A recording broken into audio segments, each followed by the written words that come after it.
All right. So the holidays have a incredible reputation for being magical for sure, but for a lot of us women, they're also metabolic chaos. Maybe or maybe not wrapped into a ribbon or perhaps in a bag. We go from gratitude season straight into survival season, travel, hosting, lines, sugar, alcohol, and almost no sleep. And if you're in perimenopause or menopause, you already know the truth that everything hits harder this time of year. Your brain is trying to make everyone happy while these hormones are trying to keep you alive, maybe. So, welcome back to the Founder Series, where we talk about the business of medicine, the biology of midlife, and the art of staying human in systems that expect us to be machines. And I'm Dr. Rebbecca Hertel. I'm a board certified osteopathic physician and a menopause practitioner. And like many of you, also a woman who has wrapped presents at midnight and called it self care. Today, we're going to decode what really happens to these hormones during those holidays and why stress and sugar hit differently in midlife, and so do your mocktails or your alcoholic beverages, and also how to protect your peace, your sleep, and ultimately your sanity without giving up joy. So, in December, I don't know about you all, but my calendar honestly stops looking like a calendar and starts to look like an insane obstacle course. It looks like perimenopause, in all honesty. So, and it's all designed by these fluctuating hormones for sure. Everything's back to back: kid stuff, patients, deadlines, sports, holiday parties, cookie exchanges, gotta buy gift, teacher gifts, travel logistics, like the Olympics of invisible labor.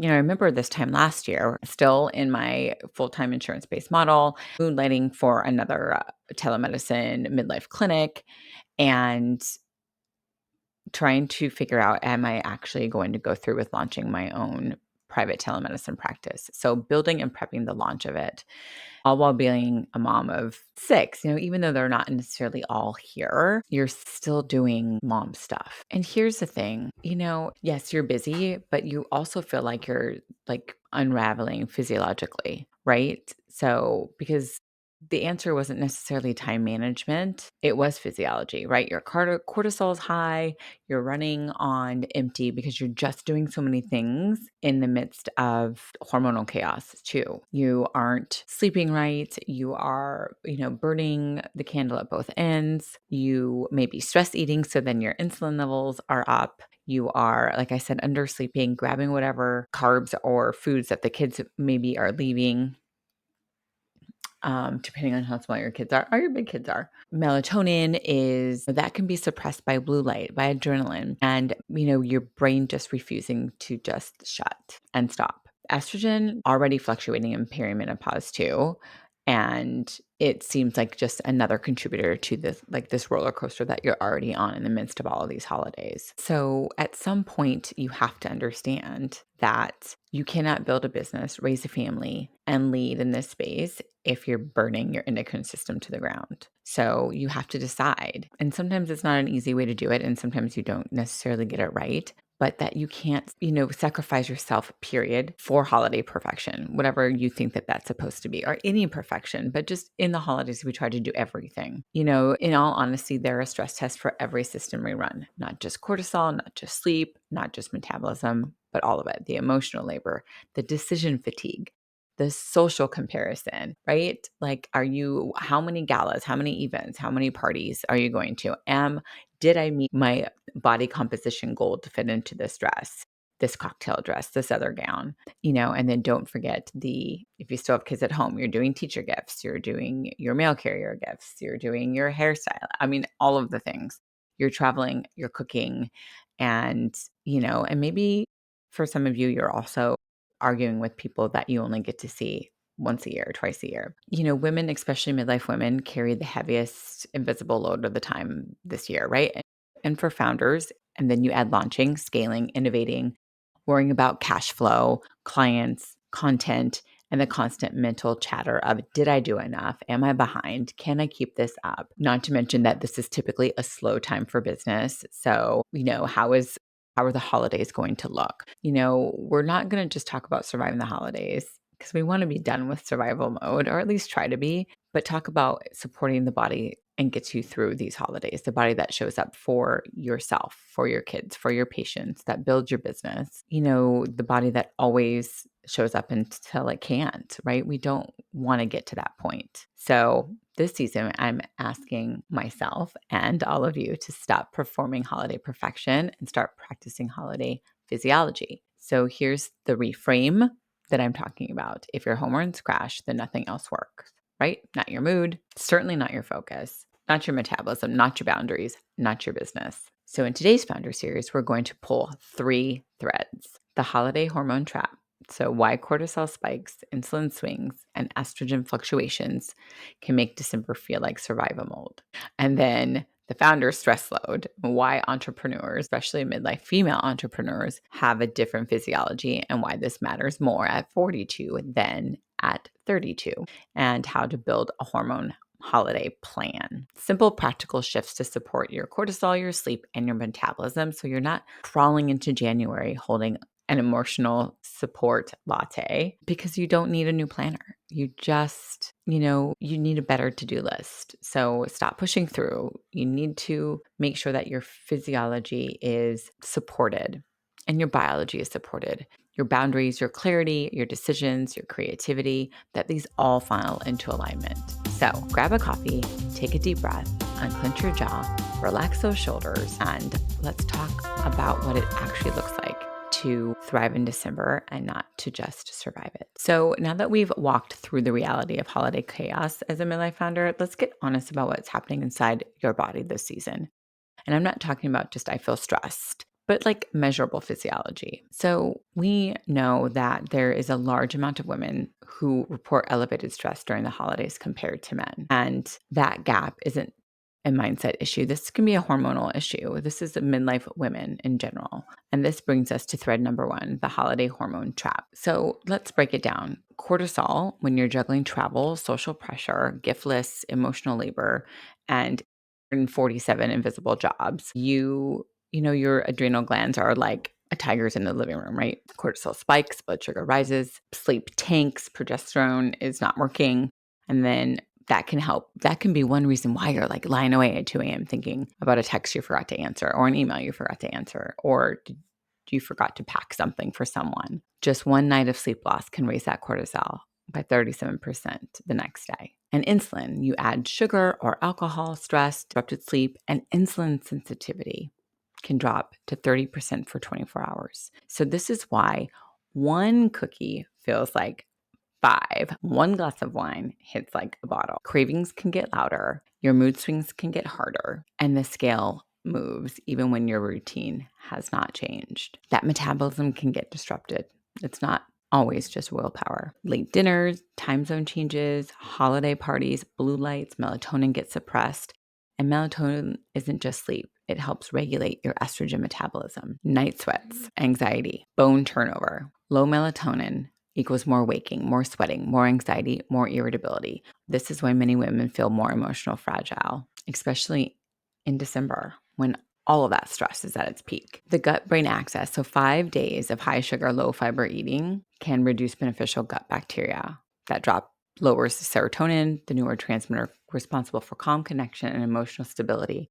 So when you feel more anxious, reactive, or overwhelmed after a week of holiday food, it's not just attitude.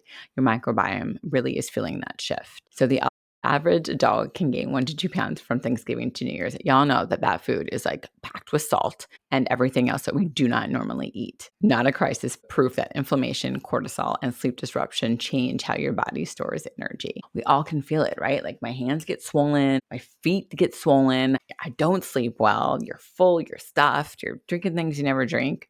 Digestion's messed up, your blood vessels are not as dilated. And our job is to remind ourselves that, listen, this is just the time that we may be doing this. We don't do this every single day, and we need to give ourselves some grace. So the founder's load, why entrepreneurs are hit harder. So women in midlife already have more sensitive stress axis, and then you layer on like entrepreneurship in with this, making 500 micro decisions every day, holding emotional space for our patients, for clients, for staff, for our kids, for our spouses, solving problems that no one else sees.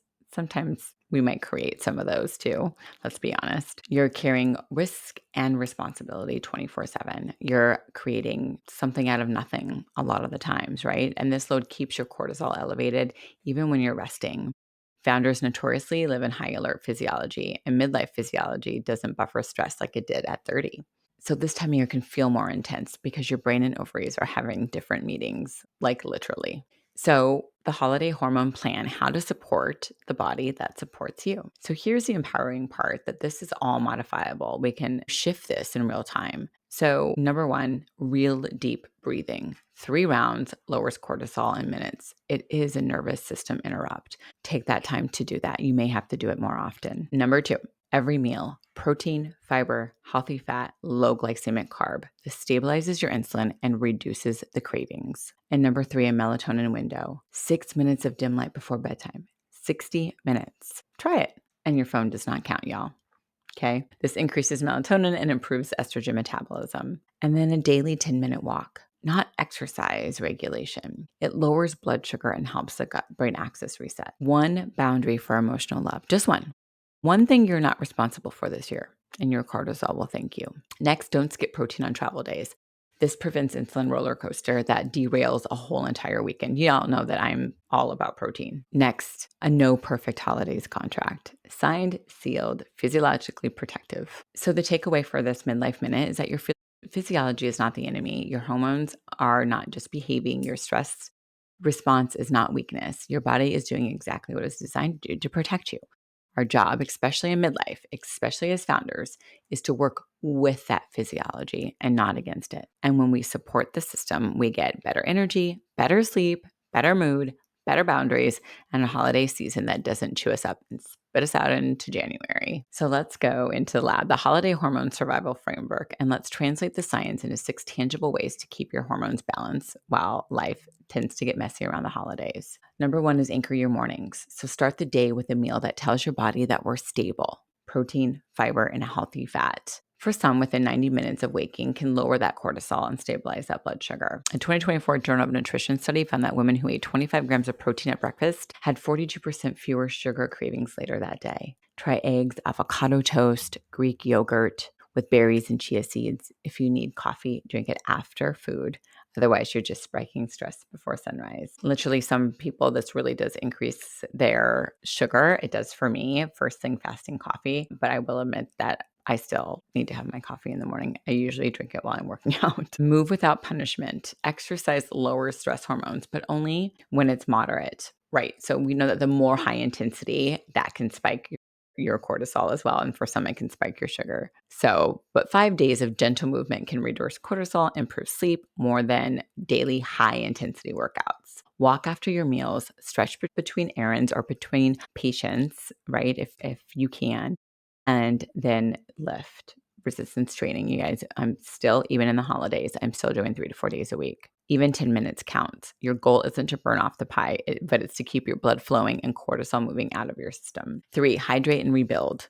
Between caffeine, wine, and travel, most of us are walking around mildly dehydrated, which slows digestion and worsens your fatigue. Even 2% dehydration reduces your focus and reaction time by 10 to 15%. That's in a Harvard's Women's Health Review from 2024. So add electrolytes or a pinch of salt to your water. Hydration isn't glamorous, but it's the cheapest longevity hack we all have. Remember, get yourself, a big, everyone has Stanleys, but whatever it is that just reminds you that you need to be hydrating. I like my mineral water and sometimes my soda water. I prefer mineral water though over soda water. I love the Pellegrino, you guys. It's so good. And it's not as carbonated. This raspberry nectarine is pretty dang good too. Sugar with strategy. So, you're not going to be avoiding dessert. Okay. This is the holidays. Let's be honest. But we need to approach it intelligently. Pair your sweets with protein or fat to blunt those glucose spikes. A Stanford Medicine 2024 CGM study showed that eating protein first cuts post-meal glucose by 25%. So enjoy the cookie. Just eat it after dinner, not before. And notice how your energy stays steady, and protect sleep like it is your life. Sleep loss is hormonal chaos. We all know that improving sleep quality reduces anxiety, blood pressure, and hot flashes as well. Dim the lights 60 minutes before bed. Skip your doom scrolling. It's so hard to do, but it's so important to do. Literally.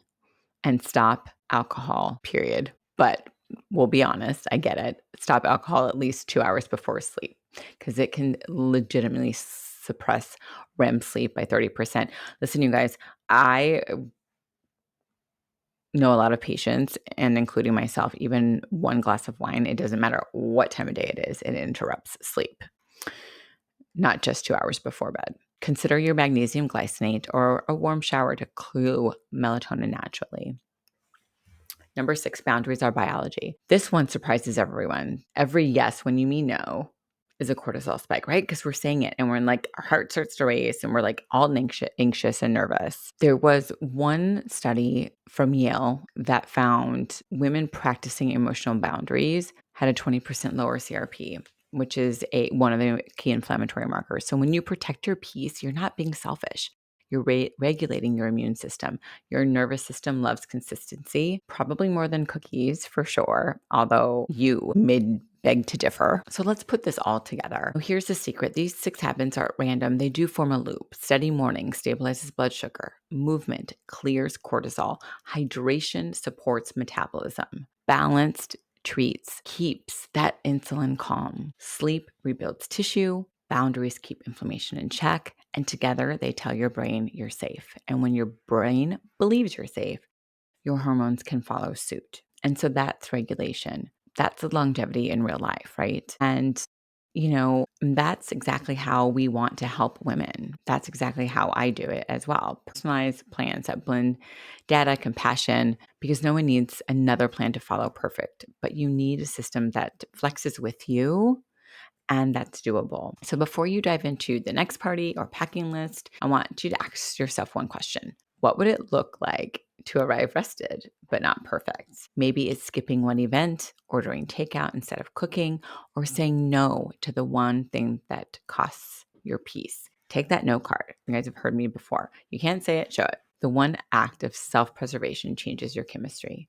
Your body doesn't need perfection this season necessarily, but it does need consistency, kindness, and care. And self-care is huge because we know that longevity isn't built in January. It's protected in December and through all of those other stressful months that you find yourself just unraveling typically. So if this episode felt like the deep breath you didn't know you needed, make sure that you subscribe on YouTube or wherever you listen to your podcast, on Apple, on Spotify. Make sure you also rate and review it as well and share it with your friends. That's how it gets found. Make sure that you never miss a Founder series. And if you are a clinician, you can listen to this on the Pinnacle podcast and gain CME. Make sure you leave rating and review. It helps other women find grounded science-based support in a world that still underestimates midlife. And if you're ready to build your personal plan for thriving, not just surviving the holidays and beyond, make sure that you visit Osteopathic Midlife Health to book a consultation. Join the Midlife Minute newsletter. While you're there, your weekly dose of clarity, compassion, and actionable science. And I'm Dr. Rebbecca Hertel, and this was the Founder Series, Holiday Hormones 101, protecting your health during the season of overload. So take care of yourself first, because the holidays will wait, but your health will not.